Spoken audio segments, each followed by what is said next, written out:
how much do you love yourself? Because if you understand the value of self-love, you'll never be friends with those type of people. Most of the people out here are running around empty.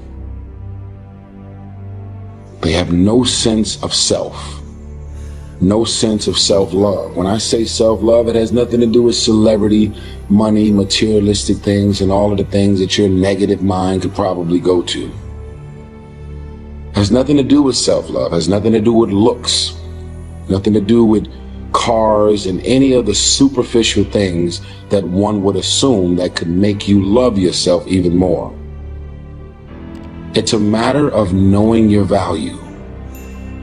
It's a matter of you saying, I don't have to be around these people in these type of environments and situations in order for me to finally see the value in myself.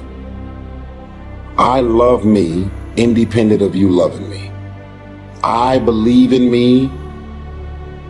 I know my self-worth. I am here and I have a purpose.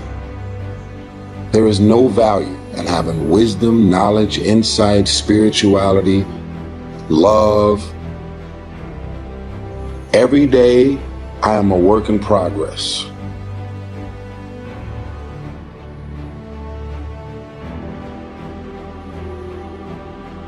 A person who can forgive nothing is a person who's totally destroyed psychologically and emotionally.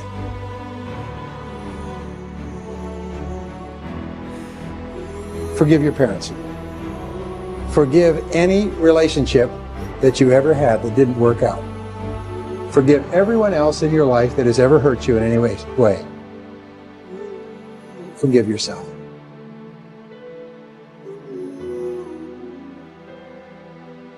Forgiveness is giving up the hope that the past could be any different. I think for myself, and I know many of you, you think forgiving means accepting what has happened to you. Well, it is accepting that it has happened to you. Not accepting that it was okay for it to happen. It is accepting that it has happened, and now what do I do about it? Forgiving is giving up the hope, not holding on, hoping, wishing that it could have been any other way than it actually was. Giving up the hope that the past could be any different. And when I got that, I think it took me to the next level of being a better person, because I don't hold grudges for anything or any situation, and neither should you. It's letting go so that the past does not hold you prisoner, does not hold you hostage.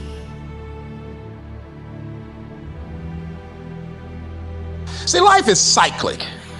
You're not, whatever experience you're having right now, it has not come to stay. It has come to pass.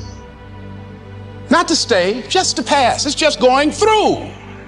The biggest challenge is to know what's happening. This is a part of this thing we call life. This too shall pass.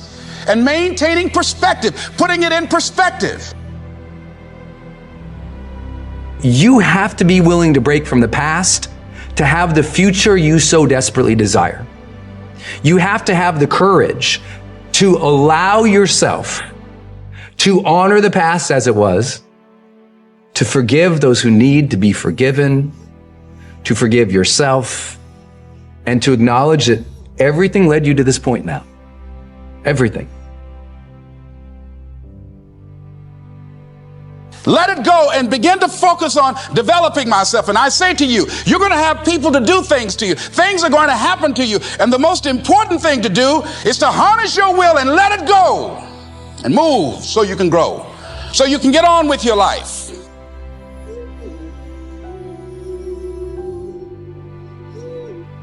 It doesn't matter about what happens to you. What matters is, what are you going to do about it? What are you going to do now, Les? But if you want to begin to move into your own personal greatness, If you want to begin to really enjoy a happy, successful, healthy life, you've got to be willing to go against the tide. You've got to be willing to harness your will. So as you're in the process of reinventing your life, write a description of the kind of person that you want to be. What are the things that you must overcome? What qualities about your personality you know that you're going to have to change, because those particular characteristics are liabilities to you? What are your assets? What are your strong points? Look at and evaluating yourself to make that determination. Other thing is that in order to get out of a rut, we need some coaching. Find some trusted critics. People that you know care about you and love you. So there's some things that keeps us from growing and getting out of ruts. Number one, we identify with feedback.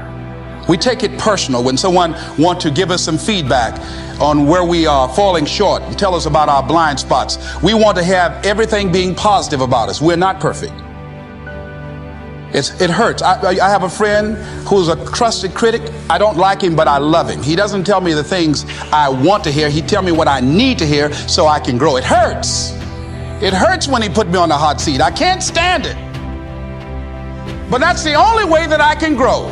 And I'm glad that he loves me enough to risk our friendship to tell me what I need to hear, not what I want to hear.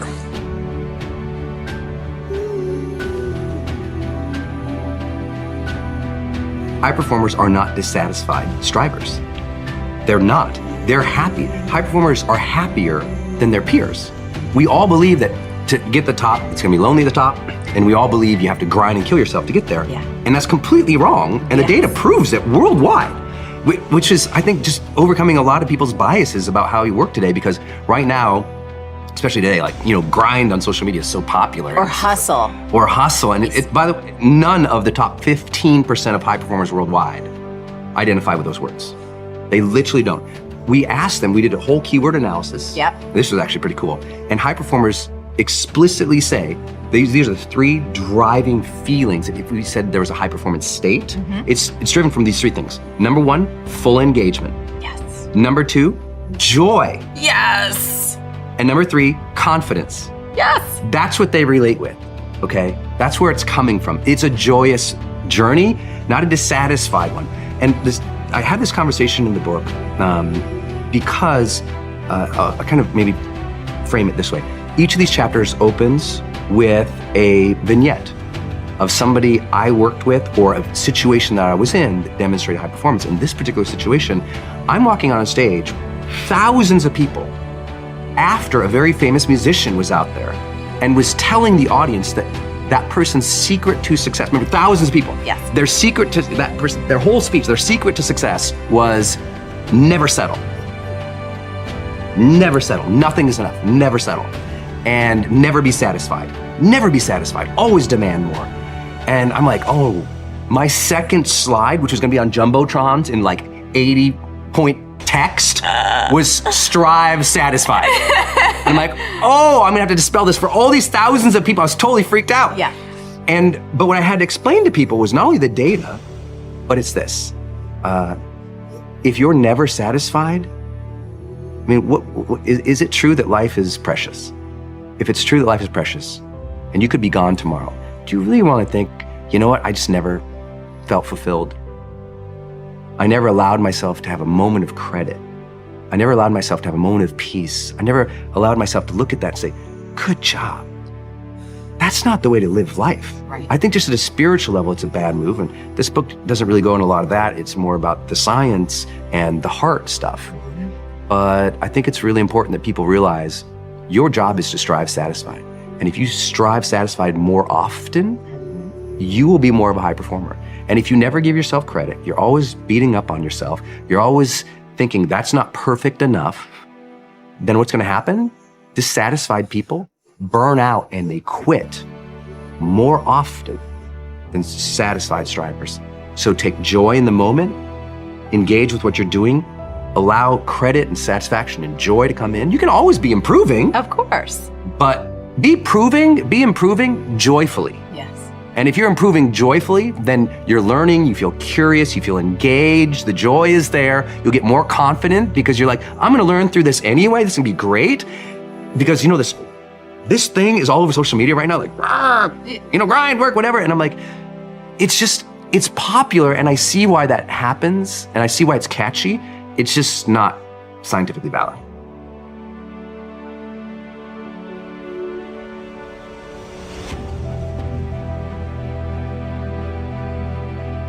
Stop scaring yourself. How often do you terrorize yourself with your own thoughts? You get into absolute terror, and it's only coming from your thoughts. Nobody out there is doing a thing. Sometimes it's an old family pattern, sometimes we get new things. I would like people, when you have time, to make a list of your fears. Make a list of your fears. And then give yourself the opportunity to turn each fear into a positive affirmation. Turn each one into something positive. And remember, always you are in charge. You are always in charge. See, one idle thought doesn't make a whole lot of difference. Thoughts are like drops of water. You drop a drop of water and it doesn't mean much. But if you keep dropping and keep dropping, you get a puddle on the floor, and then you can get a little pond and a lake, and finally you can create an ocean. And with our own thoughts, we can drown in a sea of negativity, or we can float on the ocean of life. And it's up to us. The thoughts we think accumulate. And what sort of puddles are you standing in? Or are you up to here? Or are you up to here and trying to paddle? Now, what are you doing to yourself? When we're willing to change our thinking, we can change our experiences. And it doesn't matter if you've got a big puddle of negative thoughts. You can move over here and create a puddle of marvelous positive thoughts. You can make changes, always. So you want to turn those fear thoughts into positive affirmations. Let them work for you.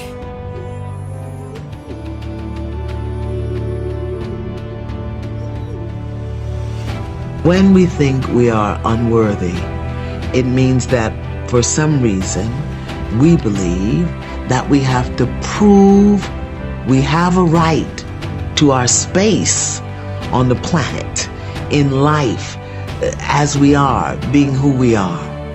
And that means that we will do all manner of wonderfulness to prove we deserve to be here.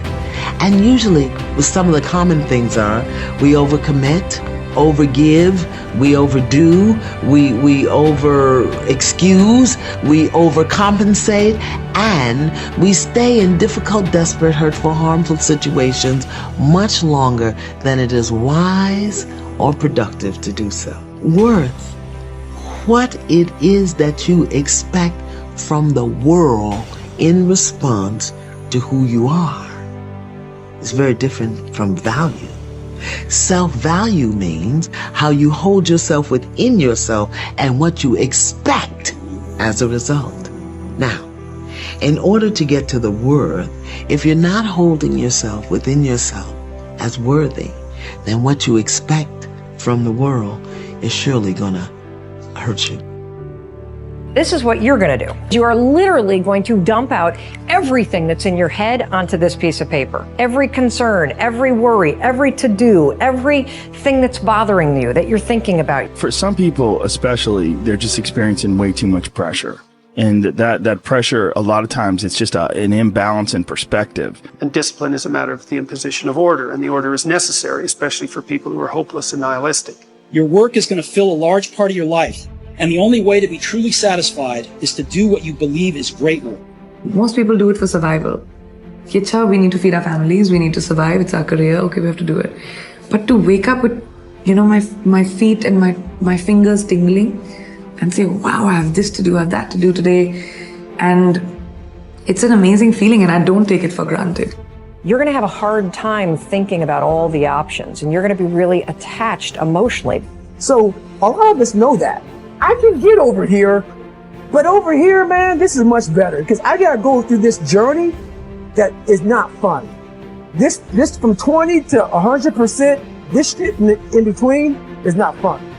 Discomfort is your friend.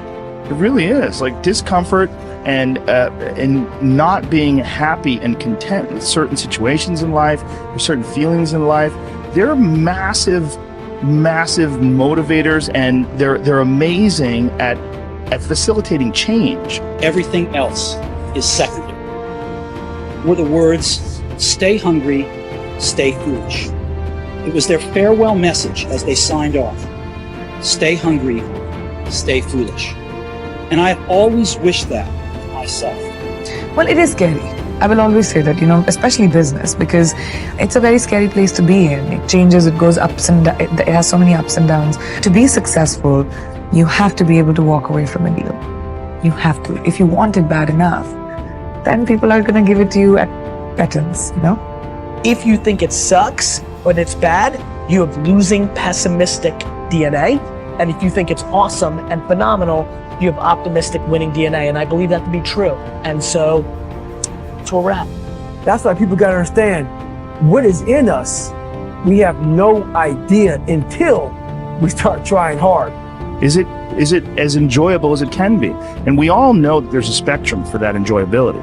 Like we've all had times in our life where it's not been so great. And then times in our life where everything came together, like, what a fucking great day, woo! Like, make more of those. And the discipline part, you don't hear a lot about. That's the things people do when nobody else sees. That's when you win.